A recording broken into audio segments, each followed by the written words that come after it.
ಜಾರ್ಖಂಡ್ ವಿದ್ಯಾರ್ಥಿಗಳ ಪ್ರತಿಭಟನೆ. ಜಸ್ಟ್ ಚಿಗೋ ಪರೀಕ್ಷೆಗಳು ರದ್ದು. 2014ರಿಂದ ತನಿಖೆಗೆ ಸಿಎಂ ಸೊರೆನ್ ಆದೇಶ.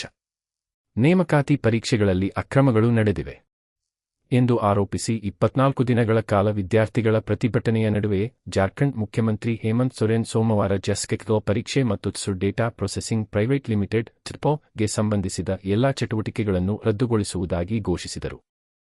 ಇದರಲ್ಲಿ ಕಂಪನಿಯು ನಡೆಸಿದ ಪರೀಕ್ಷೆಗಳು, ಪ್ರಕಟಿತ ಫಲಿತಾಂಶಗಳು ಮತ್ತು ಆಯ್ಕೆಗಳು ಸೇರಿವೆ. 14ನೇ ಜೆಪಿಎಸ್ಸಿ ಪರೀಕ್ಷೆ ಮತ್ತು 2 ಬ್ಯಾಕ್ಲಾಗ್ ಪರೀಕ್ಷೆಗಳನ್ನು ರದ್ದುಗೊಳಿಸುವುದಾಗಿ ಸರ್ಕಾರ ಈ ಹಿಂದೆ ಘೋಷಿಸಿತ್ತು. ಜೈಪಾಲ್ ಸಿಂಗ್ ಕ್ರೀಡಾಂಗಣದಲ್ಲಿ ಮಾಧ್ಯಮಗಳನ್ನುದ್ದೇಶಿಸಿ ಮಾತನಾಡಿದ ಸೊರೇನ್, ಪ್ರತಿಭಟನಾ ನಿರತ ವಿದ್ಯಾರ್ಥಿಗಳ ಪ್ರಮುಖ ಬೇಡಿಕೆಯಾದ ಜೆಎಸ್ಎಸ್ಸಿ ಸಿಜಿಎಲ್ ಪರೀಕ್ಷೆಯನ್ನು ರದ್ದುಗೊಳಿಸಲು ರಾಜ್ಯ ಸಚಿವ ಸಂಪುಟ ನಿರ್ಧರಿಸಿದೆ ಎಂದು ಹೇಳಿದರು. ಟಿಡಿಪಿಎಲ್ಗೆ ಸಂಬಂಧಿಸಿದ ಎಲ್ಲವನ್ನೂ ರದ್ದುಗೊಳಿಸಲು ನಾವು ನಿರ್ಧರಿಸಿದ್ದೇವೆ. ನಡೆಸಿದ ಪರೀಕ್ಷೆಗಳು, ಪ್ರಕಟವಾದ ಫಲಿತಾಂಶಗಳು, ಆಯ್ಕೆಯಾದ ಅಭ್ಯರ್ಥಿಗಳು ಅಥವಾ ಭಾಗವಹಿಸಿದವರು ಮತ್ತು ಟಿಡಿಪಿಎಲ್ ನಡೆಸಿದ ಎಲ್ಲ ಇತರ ಚಟುವಟಿಕೆಗಳು ಸೇರಿದಂತೆ ಎಂದು ಸೊರೆನ್ ಹೇಳಿದರು. 2014ರಿಂದ ಇಲ್ಲಿಯವರೆಗೆ ನಡೆದ ಎಲ್ಲಾ ನೇಮಕಾತಿ ಪರೀಕ್ಷೆಗಳಲ್ಲಿನ ಅಕ್ರಮಗಳ ಬಗ್ಗೆ ಸಮಗ್ರ ತನಿಖೆಗೆ ಮುಖ್ಯಮಂತ್ರಿ ಆದೇಶಿಸಿದರು.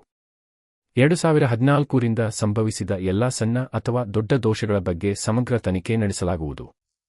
ಕೇಂದ್ರ ಸರ್ಕಾರವು ಮಂಡ್ರು ಕಾಯ್ದೆಗೆ ಮಾಡಿದ ತಿದ್ದುಪಡಿಗಳನ್ನು ಚರ್ಚಿಸಲು ನಾವು ಶೀಘ್ರದಲ್ಲೇ ಸಭೆ ಸೇರುತ್ತೇವೆ. ಅಗತ್ಯವಿದ್ದರೆ ಈ ನಿರ್ದಿಷ್ಟ ವಿಷಯದ ಬಗ್ಗೆ ಚರ್ಚಿಸಲು ನಾವು ವಿಶೇಷ ಅಧಿವೇಶನವನ್ನು ಸಹ ಕರೆಯಬಹುದು. अलग-अलग समय में भी कार्यरत रहे हैं. इन सब का एक बहुत बड़ा नेटवर्क का घालमेल प्रतीत होता है. जांच के दायरे में तो हम पूरे 2014 से लेकर अब तक की हुई इसके परीक्षाओं की जांच में है. हमने विभाग को कहा है, सीआईडी को कहा है, अब जब इसका ऑपरेशन हुआ ही है. ಅಶೋಕಧಾಮ ದೇಗುಲದಲ್ಲಿ ಕಾಲ್ತುಳಿತ, 7 ಭಕ್ತರ ಸಾವು.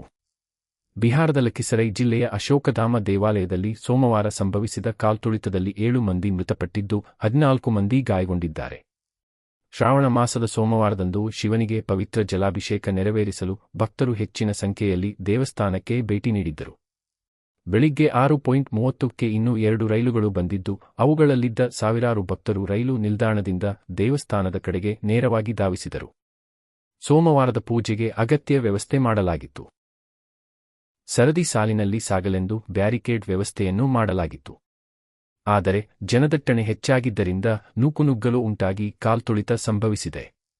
ಕೂಡಲೇ ರಕ್ಷಣಾ ಕಾರ್ಯ ಕೈಗೊಳ್ಳಲಾಗಿದ್ದು, ಗಾಯಾಳುಗಳನ್ನು ಆಸ್ಪತ್ರೆಗಳಿಗೆ ದಾಖಲಿಸಲಾಗಿದೆ ಎಂದು ಲಖಿಸರೈ ಜಿಲ್ಲಾಧಿಕಾರಿ ಶೈಲೇಂದ್ರ ಕುಮಾರ್ ತಿಳಿಸಿದ್ದಾರೆ.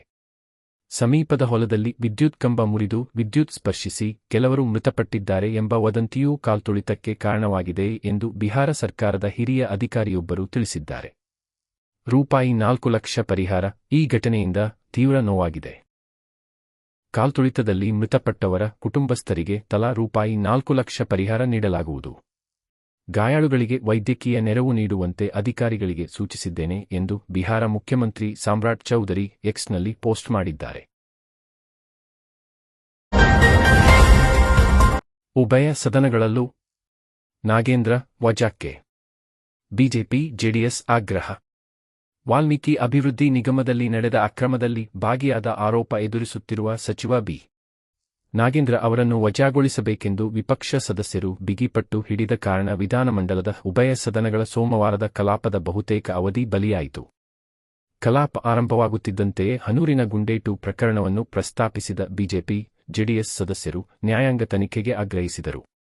ಆ ವಿಷಯದ ಬಳಿಕ 2 ಸದನಗಳ ವಿಪಕ್ಷ ನಾಯಕರು ನಾಗೇಂದ್ರ ರಾಜೀನಾಮೆ ವಿಷಯವನ್ನು ಕೈಗೆತ್ತಿಕೊಂಡು ಸದನದಲ್ಲಿ ಹೋರಾಟಕ್ಕೆ ಮುಂದಾದರು. ವಿಧಾನಸಭೆಯ ವಿಪಕ್ಷ ಸದಸ್ಯರ ಜೊತೆ ಮುಖ್ಯಮಂತ್ರಿ ಡಿ.ಕೆ. ಶಿವಕುಮಾರ್ ಸುಮಾರು 2.5 ತಾಸು ಸಂಧಾನ ಮಾತುಕತೆ ನಡೆಸಿದರೂ ಯಶಸ್ವಿಯಾಗಲಿಲ್ಲ.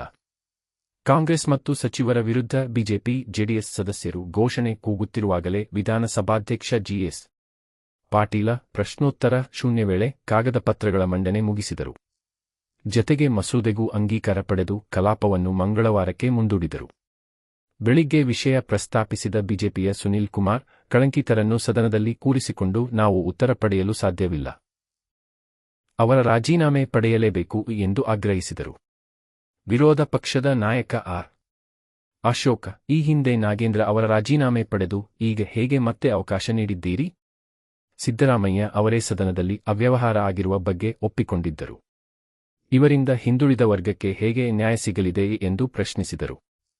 ನಾಗೇಂದ್ರ ಅವರನ್ನು ಸಚಿವ ಸಂಪುಟಕ್ಕೆ ಸೇರಿಸಿಕೊಂಡಿರುವುದು ಸದನಕ್ಕೆ ಮಾಡುತ್ತಿರುವ ಅಗೌರವ.